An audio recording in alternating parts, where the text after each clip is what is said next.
Good afternoon, कैसे हैं आप लोग? बात करते हैं RRB PO self given analysis के बारे में। तो देखिए ओवरऑल अटेम्प्ट मेरा बहुत अच्छा नहीं रहा है।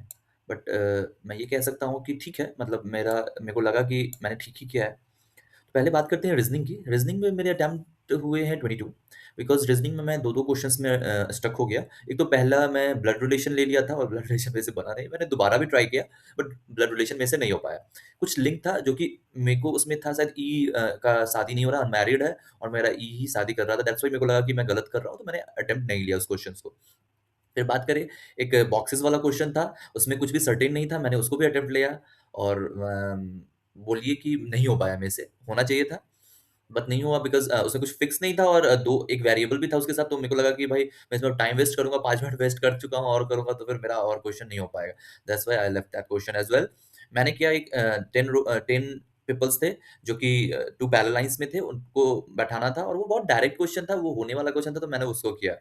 और साथ ही साथ मैंने एक और पज़ल था, मेरे को याद नहीं, हाँ, स वो है पोस्ट वाला जो पज़ल था, वो थोड़ा डूएबल था, तो वो हो गया मेरे से, वो किया मैंने। फिर एक आपको मैंने 1-2 क्वेश्चन्स जो थे आपके, जैसे 2 माइनस करना है, 2 प्लस करना है, इवन में ऐड करना है, ऑड में माइनस करना है करके था, वो मैंने कर लिया 1-2 क्वेश्चन, तो वो मैंने किया। और ऑर्डिनल रैंकिंग का एक क्वेश्चन था 3 मार्क्स का, वो मैंने किया और 1-2 मैंने वो किए आपके, जो क्रिटिकल रीज़निंग होते हैं, उसको किया मैंने। तो यही मेरा अटेम्प्ट है, कुछ रीज़निंग में मैंने 22 किया है। कंप्यूटर की बात करें, रीज़निंग खराब गया ओवरऑल। उसके बाद कंप्यूटर आता है। कंप्यूटर की बात करें तो कंप्यूटर स्टार्ट हुआ। 1-2 क्वेश्चन तो मुझे बिल्कुल समझ में ही नहीं आया है कि क्या पूछा उन्होंने। बिकॉज़ मैंने कंप्यूटर ठीक-ठाक किया था। सचिन अरोड़ा से मैंने किया था, सर से। तो मुझे लगा था कि मैं कुछ अटेम्प्ट ले लूँगा ठीक-ठाक, मतलब 25-30 तो ले लूँगा अच्छे से। इसमें लेकिन ये 25 अटेम्प्ट है, इसमें कुछ क्वेश्चन्स तो तुक्के वाले भी हैं। तो अब गारंटी नहीं है कि क्या आएगा, बट कुछ क्वेश्चंस डायरेक्ट भी थे। ऐसा नहीं बोलूँगा कि सिर्फ़ हार्ड ही था पेपर। 2, 4, 10 क्वेश्चन ऐसे थे जो डूएबल भी थे कंप्यूटर में, और मैंने जो पढ़ा था उससे भी थे। तो 10 क्वेश्चंस तो मैं मानता हूँ कि कंप्यूटर में डूएबल थे, बाकी का मैं नहीं बोल सकता। और जीए की बात करें तो जीए में स्टैट्स था, बिल्कुल था स्टैट्स, और कुछ करंट अफ़ेयर्स भी थे। तो मुझे लगता है कि जीए थोड़ा स्टैट के कारण ईज़ियर साइड में चला गया, बिकॉज़ हम रेगुलर पढ़ते रहते हैं उन स्टैट्स को, तो मुझे लगा कि जीए को मैं ओवरऑल ये नहीं बोल सकता हूँ कि बहुत टफ था। मॉडरेट में रखेंगे, बिकॉज़ जीए तो मैंने 28 अटेम्प्ट लिया है, बट मुझे क्या लग रहा है कि इसमें 8-10 क्वेश्चंस गलत होंगे, बिकॉज़ कुछ क्वेश्चंस आते हुए भी गलत हो जाते हैं, तो क्या ही बोल सकते हैं। जीए में बहुत कुछ पढ़ के और रख लेना अपने पास और जाके सही मार देना एग्ज़ाम में इज़ अ बिग टास्क। और फिर इंग्लिश की बात करें, इंग्लिश मुझे लगता है कि डूएबल साइड था, थोड़ा ईज़ियर साइड में बोल सकते हैं एज़ लेवल ऑफ पीओ। अगर आप देखें तो थोड़ा ईज़ियर साइड में था। तो इंग्लिश में मेरे 38 अटेम्प्ट्स हुए हैं और मुझे लगता है कि बहुत सही पेपर था, आप कर सकते थे, 30 से ऊपर अटेम्प्ट होना ही चाहिए था इंग्लिश में, ऐसा पेपर था इंग्लिश का। फिर आता है क्वांट्स, और पीओ मेंस क्वांट्स था। तो क्वांट्स में 2 डीआई इज़ लाइक डूएबल, आप कर सकते थे।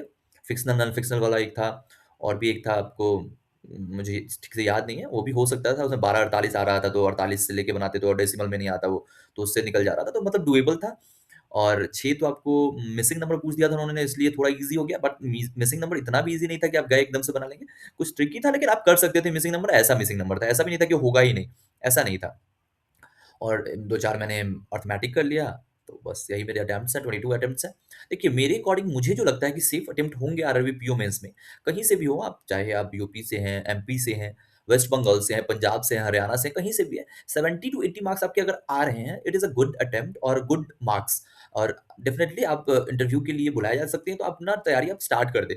70 टू 80 के बीच में अगर आ रहा है, उससे ऊपर आ रहा है तो बिल्कुल तैयारी स्टार्ट कर दें, बट 70 टू 80 के बीच में भी आ रहा है, तो आप तैयारी स्टार्ट कर दें। जो बेसिक्स है वो तो कर ही सकते हैं, बैंकिंग अवेयरनेस वगैरह तो कर ही सकते हैं आप, आपको ऐसे भी यूज़फुल होगा। बैंकिंग अवेयरनेस अगर आप कर लेते हो तो आपको आरबी क्लर्क में भी यूज़फुल होगा, तो आप बैंकिंग अवेयरनेस अभी कर लो और अपने बारे में इंट्रो वगैरह देख लो, वो कर सकते हो अभी तत्काल में आप। ये कर लो। यही